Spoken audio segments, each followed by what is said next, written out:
The notification pinged at 2 a.m., sharp and insistent, pulling Daniel from a restless sleep. His phone glowed with a message from Starlit Poet, a username that had haunted his inbox for months with words so tender they felt like a lifeline. But in the same app, another name, City Skeptic, spewed venom, mocking Daniel's every post, tearing into his dreams of becoming a writer like a blade through paper. Daniel, 25, lived in a cramped Brooklyn apartment, where the hum of the city never quite faded. A barista by day, he poured his soul into late-night blog posts about love, identity, and the ache of being a gay man in a world that didn't always understand. His words were raw, vulnerable, and Starlit Poet seemed to see straight through to his heart. "Your words are a quiet rebellion," they'd written once. "A spark in the dark for someone like me." Each message felt like a hand reaching out, steadying him against the tide of self-doubt. But City Skeptic was the opposite, a faceless troll who called his writing pretentious drivel and his hopes delusional. The contrast gnawed at him, a push and pull between warmth and cruelty that kept him awake, staring at his phone, wondering who these people were. That morning, Daniel sat at his usual corner table in the cafe, the scent of espresso thick in the air. His laptop was open, but his fingers hovered over the keys, paralyzed. Last night's message from Starlit Poet still lingered. "You write like you're afraid the world won't listen. But I'm listening. I see you." Daniel, his heart had raced reading it, a flush creeping up his neck. But then City Skeptic had struck again, commenting on his latest post. "Keep dreaming. Kid. No one's buying this sappy nonsense." The words stung, not because they were clever, but because they echoed the fears Daniel carried, fears that his voice didn't matter, that he was shouting into a void. The cafe door chimed, and in walked a man who seemed to pull the light toward him. He was tall, with sharp cheekbones and warm brown eyes framed by dark lashes. His hair a stylishly messy undercut. His charcoal sweater hugged his lean frame, and his black chinos moved with an easy confidence. Daniel's gaze lingered a moment too long before he caught himself and looked away, cheeks warm. The man ordered a black coffee, his voice low and smooth, and took a seat across the room, pulling out a laptop.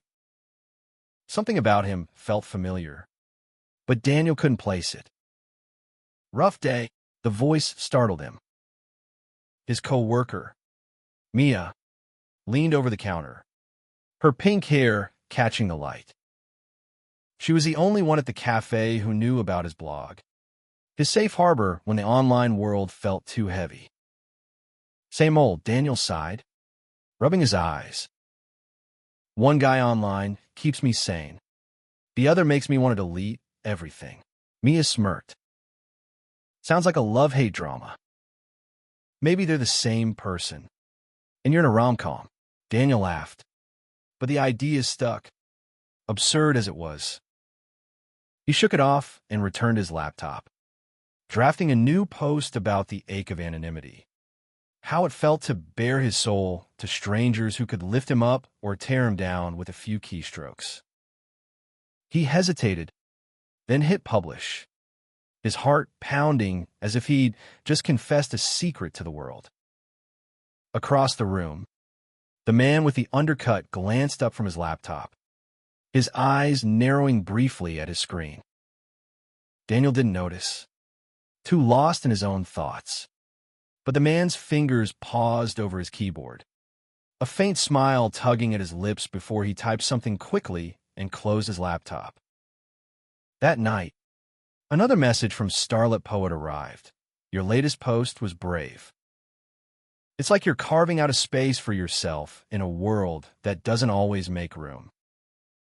I wish I could tell you how much it means." Daniel's chest tightened, a mix of gratitude and longing.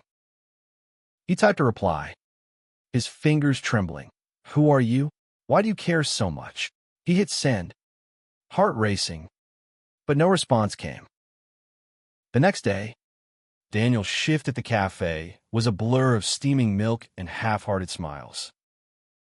His phone buzzed mid-afternoon with a new comment from City Skeptic.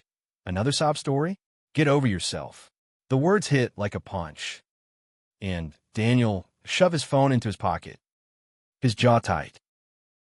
He didn't see the man with the undercut slip into the cafe again, this time lingering near the counter, watching him with an unreadable expression. Black coffee, right? Daniel asked, forcing a smile as he rang up the order. The man nodded, his gaze lingering. You're Daniel, aren't you? His voice was softer than before, almost hesitant. Daniel froze, his hand hovering over the register. Yeah. Do I know you? The man's lips quirked, a mix of amusement and something deeper. Not yet. I'm Ezra. Daniel's mind raced. Ezra. The name didn't ring a bell, but the way he said it, like it carried weight, made Daniel's pulse quicken. Nice to meet you, he managed, handing over the coffee. Their fingers brushed, and a spark shot through him, unexpected and electric. Ezra lingered a moment longer, then turned to leave, glancing back with a look that felt like a question. Daniel watched him go, confused and intrigued, unaware that the collision course of his online and offline worlds had just begun. Daniel couldn't shake the feeling that Ezra knew more than he let on. The brief encounter at the cafe lingered in his mind, replaying like a song stuck on repeat. Those warm brown eyes, that fleeting smile, there was something about Ezra that felt like a puzzle piece slotting into place. But Daniel couldn't see the full picture yet. The next few days were a whirlwind of routine, pouring coffee, dodging City Skeptic's barbs, and clinging to Starlit Poet's messages like a lifeline. The latest one had come at midnight. You write about loneliness like you've lived it, but you're not alone. Daniel. Someone out there is reading every word, wishing they could say this in person. The words wrapped around him like a warm blanket, but they also stung. Why wouldn't Starlit Poet reveal themselves? What were they afraid of? At the cafe, Daniel found himself scanning the crowd for Ezra. He didn't know why he cared so much. Maybe it was the way Ezra had said his name, like it was something precious. When Ezra finally reappeared, Daniel's heart gave an involuntary lurch. This time, Ezra wore a fitted leather jacket over a white tee, his presence commanding the small space. He ordered his usual black coffee, but instead of retreating to a table, he leaned against the counter, watching Daniel with an intensity that made his skin prickle. Busy day? Ezra asked, his tone casual but his eyes sharp, like he was studying Daniel's every move. Always, Daniel replied, wiping down the counter to avoid those eyes. You come here a lot lately. Ezra's lips twitched. Good coffee. Good company. Daniel's cheeks flushed, and he busied himself with the espresso machine, grateful for the distraction. But Ezra didn't leave. He lingered, sipping his coffee, and when Daniel finally met his gaze, Ezra said, I read your blog. Daniel's heart stopped. What? Your blog? Ezra repeated, his voice steady. It's real. Not many people put themselves out there like that. Daniel didn't know whether to feel flattered or exposed. How did you find it? He asked, his voice barely above a whisper. Ezra shrugged, but there was a flicker of something, guilt, nervousness, in his expression. Stumbled across it online. You're kind of hard to miss. Daniel. The compliment landed softly, but it came with a wave of unease. Daniel's blog was his sanctuary, a place where he could be unapologetically himself. The idea of Ezra, a near stranger, reading his rawest thoughts felt like a violation, even if it wasn't meant to be. He forced a smile and changed the subject, but the encounter left him rattled. That night, Daniel posted a new entry, his fingers flying over the keys as he poured out his confusion. What does it mean when someone sees you, but you don't know if you could trust them?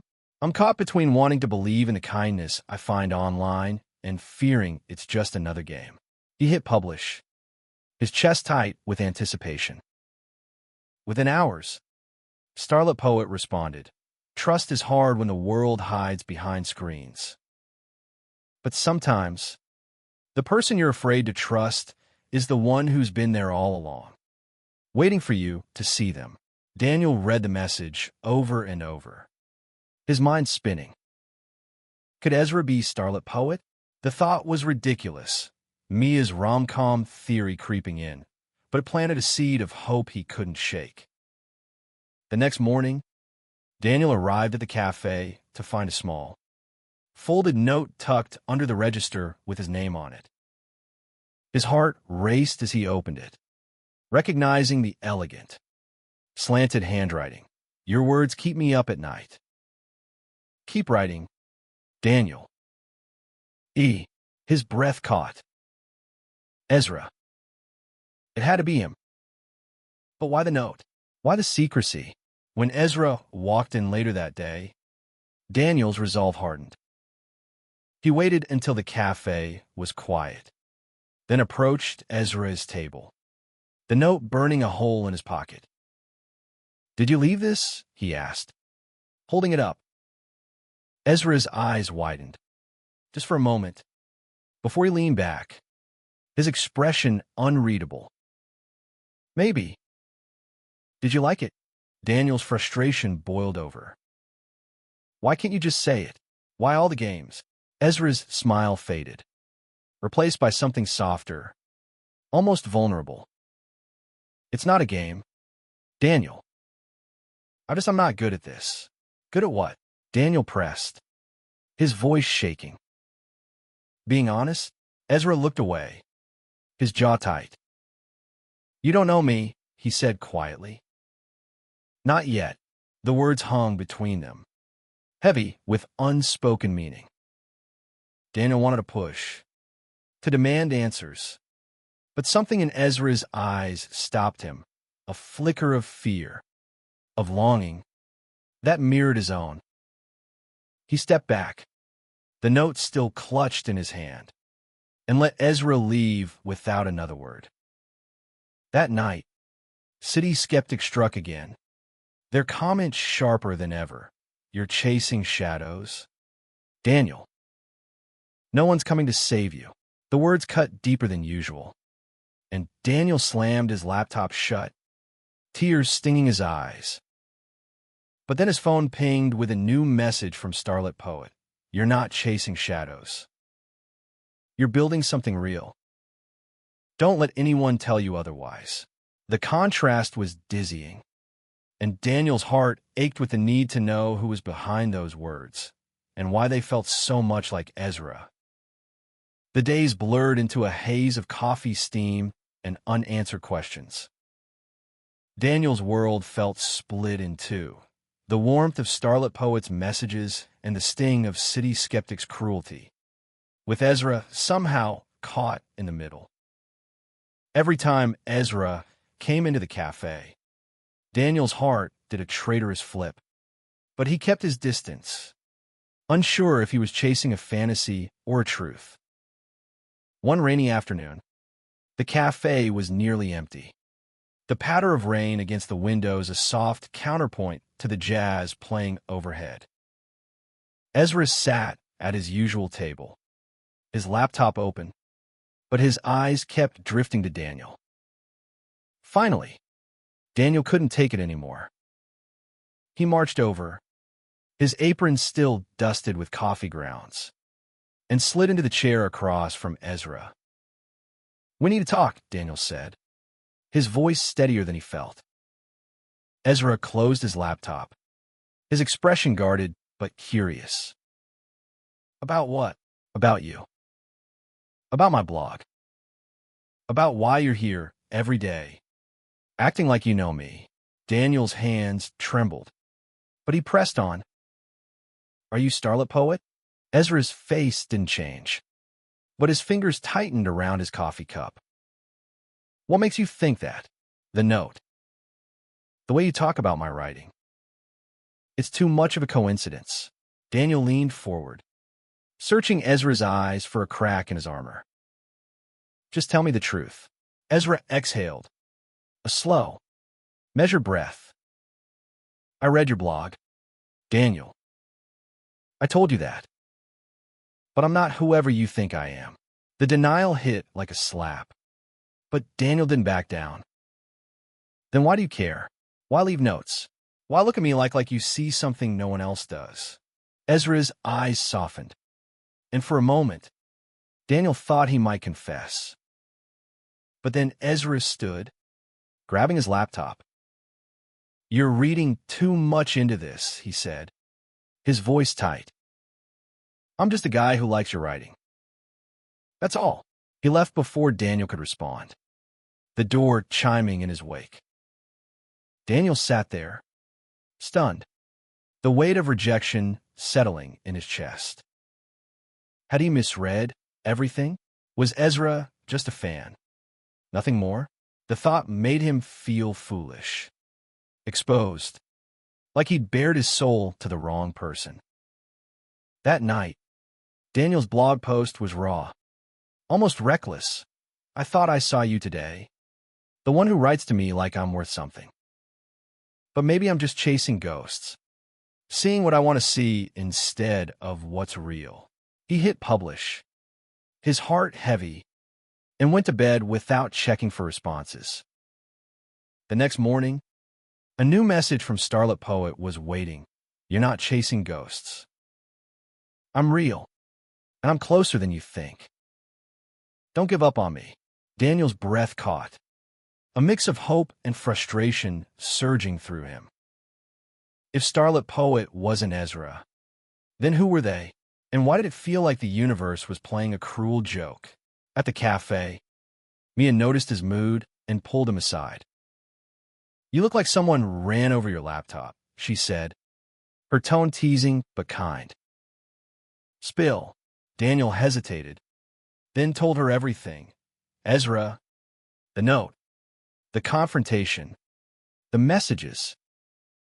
Mia listened, her eyes narrowing thoughtfully. "Okay, hear me out," she said. "What if Ezra's both, the poet and the skeptic? People hide behind usernames for a reason.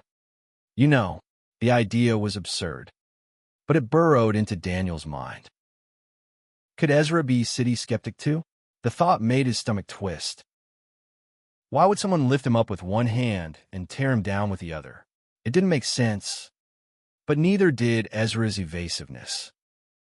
Determined to find answers, Daniel started paying closer attention to Ezra's visits. He noticed patterns.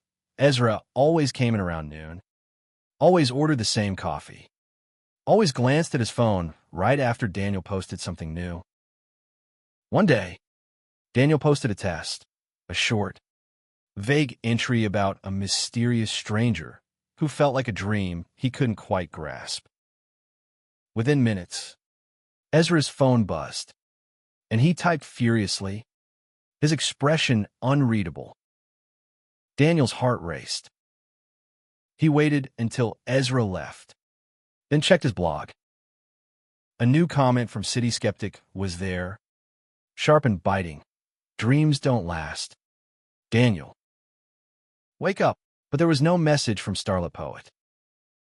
The absence felt like a betrayal, and Daniel's hope began to fray. That evening, he found another note under the register. This one in the same elegant handwriting. "I'm sorry if I hurt you. I'm trying to find the words. Daniel stared at it, his emotions a tangled mess. Was Ezra apologizing for City Skeptic's cruelty? Or was this about their conversation? He needed answers. But confronting Ezra again felt like stepping into a minefield. Instead, Daniel replied to Starlit Poet directly, "If you're real, meet me. Tomorrow, at the cafe, 3 p.m. No more hiding." He hit send, his heart pounding, and waited. No response came. But the next day, Ezra walked into the cafe at exactly 3 p.m., his eyes locking onto Daniel's with an intensity that stole his breath. Daniel's pulse thundered as Ezra approached, his usual confidence tinged with something new, nervousness, maybe, or anticipation. The cafe was quiet, the afternoon lull leaving them almost alone. Daniel gripped the counter, his message to Starlit Poet echoing in his mind. No more hiding. "You wanted to talk?" Ezra said, his voice low, his eyes searching Daniel's face. Daniel nodded, his throat tight. "You saw my message, didn't you? The one I sent last night." Ezra's expression flickered, a mix of surprise and caution. "I don't know what you mean." "Don't do that," Daniel snapped, his voice sharper than he intended. "Don't pretend. I asked Starlit Poet to meet me here. Now, and you're the one who showed up. So either you're them, or..." He trailed off, the alternative too painful to voice. Ezra didn't respond right away. He sat down at the counter, his hands clasped tightly, like he was bracing for something. "Daniel," he said finally, "what do you want me to say?" "The truth," Daniel said, his voice breaking. "Are you Starlit Poet? Are you the one who's been writing to me, making me feel like I'm not alone?" Ezra's eyes softened, but he didn't answer directly. Instead, he pulled out his phone, opened an app, and slid it across the counter. The screen showed Daniel's blog, the latest post open, with a draft message in the reply box. "I'm here. I've always been here. Starlit Poet." Daniel's breath caught, his eyes darting from the screen to Ezra's face. "You," he whispered. "It's you." Ezra nodded, his expression raw. "I wanted to tell you sooner, but it's complicated." "Complicated?" Daniel's voice rose, drawing a glance from a customer across the room. He lowered it, leaning closer. "You've been writing to me for months, Ezra. You made me feel seen, like someone out there cared. And now you're saying it's complicated?" Ezra looked away, his jaw tight. "I didn't mean to hurt you. I wasn't sure how to do this." "Do what?" Daniel pressed, his heart pounding. "Why hide? Why not just tell me?" Ezra exhaled, running a hand through his hair. "Because I'm also City Skeptic." The words hit like a freight train. Daniel froze, his mind struggling to process. "What?" "I'm both," Ezra admitted, his voice barely audible. "The messages, the comments, all of it. It's me." Daniel's world tilted. The cruel jabs, the cutting remarks that had kept him up at night, had come from the same person who'd written him words of love and hope. "Why?" he managed, his voice trembling. "Why would you do that?" Ezra's eyes were bright with unshed tears. "I didn't start out meaning to hurt you. I found your blog months ago, and I fell for your words. For you. But I'm not good at this. Daniel, I'm not good at letting people in. So I created City Skeptic to keep my distance, to push you away before I got too close." "That's not an excuse," Daniel said, his voice thick with anger and hurt. "You tore me apart. You made me feel like nothing." "I know," Ezra said, his voice breaking. And I hate myself for it. But every time I wrote as Starlit Poet, it was real. Every word I said about your writing, about you, it was true. I just didn't know how to be that person in real life. Daniel's chest ached, torn between rage and the pull of Ezra's confession. He wanted to believe the sincerity in Ezra's eyes, but the betrayal cut deep. You don't get to play both sides, he said finally. You don't get to build me up and tear me down and expect me to just forgive you. I'm not asking you to forgive me, Ezra said softly. I just wanted you to know the truth. Daniel turned away, his hands shaking as he busied himself with the coffee machine. I need time, he said, his voice barely steady. I need you to leave. Ezra nodded, his expression heavy with regret. He left without another word, the door's chime echoing in the silence. Daniel stood there, the weight of Ezra's confession pressing down on him, a storm of emotions he couldn't untangle. That night, Daniel didn't post. He couldn't find the words, couldn't make sense of the hurt and hope warring inside him. Instead, he reread every message from Starlit Poet, searching for the truth in them. They still felt real, each one a piece of Ezra's heart laid bare. But the cruelty of City Skeptic lingered too, a shadow over every kind word. The next day, Mia found him staring blankly at his laptop. You okay? Danny, she asked, her voice gentle. No, he admitted. Ezra's Starlit Poet. And City Skeptic? He's both. Mia's eyes widened, but she didn't look surprised. Told you it was a rom-com, she said with a small smile. What are you going to do? I don't know, Daniel said, his voice hollow. I want to hate him, but I don't. Mia squeezed his shoulder. Give it time. People are messy, but sometimes the mess is worth it. Daniel nodded, but the words didn't ease the ache. He spent the next few days avoiding Ezra, who didn't return to the cafe. But the notes kept coming, small, folded scraps left onto the register, each one signed with a simple E. They were apologies, confessions, fragments of poetry that echoed Starlit Poet's voice. I'm trying to be better, one read. I'm trying to be someone you could trust. Daniel didn't respond, but he kept every note, tucking them into his pocket like secrets he wasn't ready to face. The truth was, he missed Ezra, the real Ezra, the one who'd looked at him with such intensity, who'd written words that made his heart soar. But trust was a fragile thing, and Daniel wasn't sure he could rebuild it. Weeks passed, and the cafe felt emptier without Ezra's presence.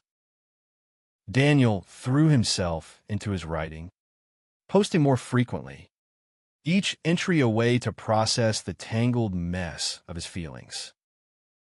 His followers noticed the shift. His words were sharper, more introspective, laced with a quiet strength. Starlit Poet didn't comment, and City Skeptic had gone silent. But the notes from Ezra kept appearing, each one a small plea for forgiveness.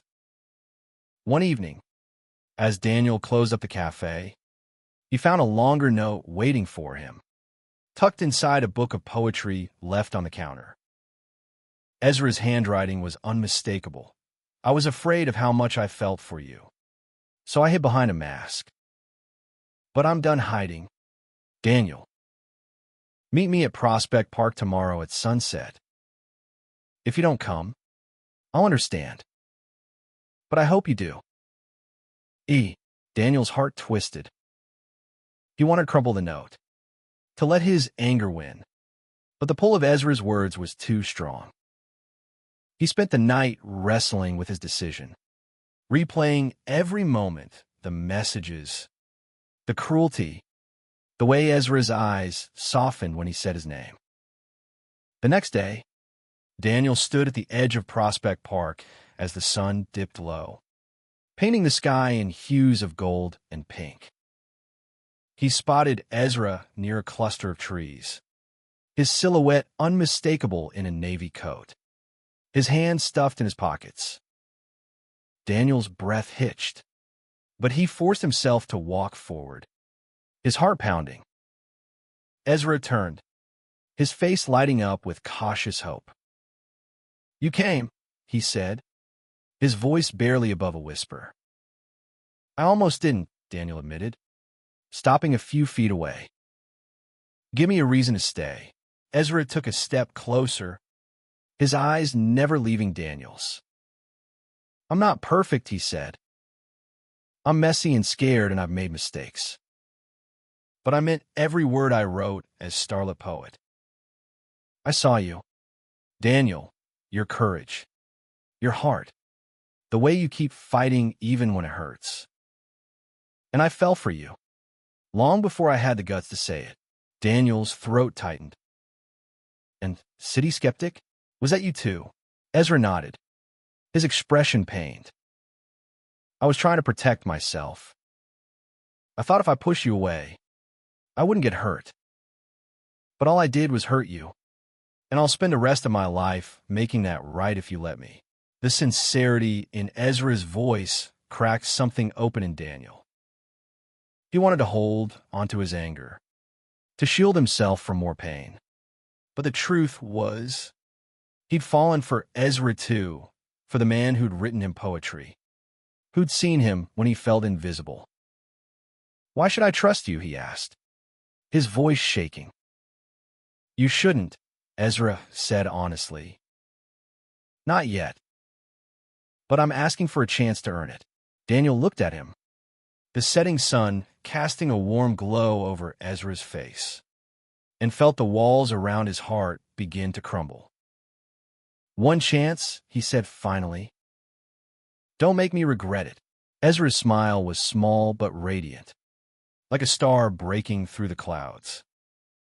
They stood there, the park quiet around them, and for the first time, Daniel felt like he was seeing the real Ezra. No masks, no usernames, just a man who'd made mistakes but was trying to be better. Over the next few weeks, they started small coffee dates, long walks through the city, conversations that stretched into the night. Ezra opened up about his own fears, his struggles with being openly gay in a family that didn't understand. Daniel saw the vulnerability behind Starlit Poet's words, the pain behind City Skeptic's cruelty, and slowly, he began to trust again. One evening, as they sat on a bench overlooking the Brooklyn Bridge, Ezra took Daniel's hand, his touch warm and steady. "I'm sorry," he said again, his voice soft. "For everything." Daniel squeezed his hand, his heart full. "I know. And I'm not saying it's okay, but I'm glad you're here." Ezra's eyes shone, and he leaned in, their lips brushing in a kiss that felt like a promise. It was tentative at first, then deeper, a quiet declaration of everything they'd been too afraid to say. When they pulled apart, Daniel smiled, the weight of the past months lifting just a little. Months later, Daniel's blog had grown, his words reaching more people than he'd ever imagined. He wrote about love, forgiveness, and the courage to trust again, each post a step toward healing. Ezra was a constant now, not just in the cafe or the park, but in Daniel's life, a partner who challenged him, supported him, and loved him through the mess. One evening, they sat in Daniel's apartment, the city's lights twinkling outside. Ezra was reading Daniel's latest post, a smile playing on his lips. "You're incredible," he said, setting down his phone. "You know that, right?" Daniel laughed, a sound lighter than it had been in months. I'm getting there. Thanks to you. Ezra shook his head. No, Daniel. This is all you. I got lucky enough to be part of it. Daniel looked at him, the man who'd once been both his greatest comfort and his deepest wound, and felt a surge of gratitude. Their journey hadn't been easy. Trust was still a work in progress, built on small moments and honest conversations, but it was real. They were real.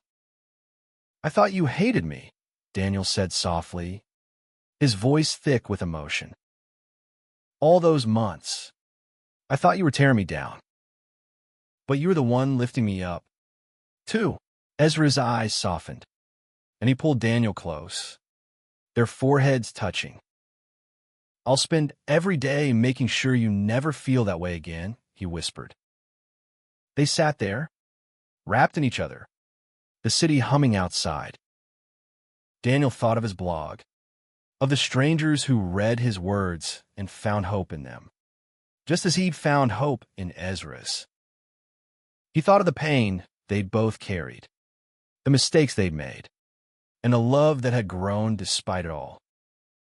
It wasn't a perfect story, but it was theirs, and that was enough.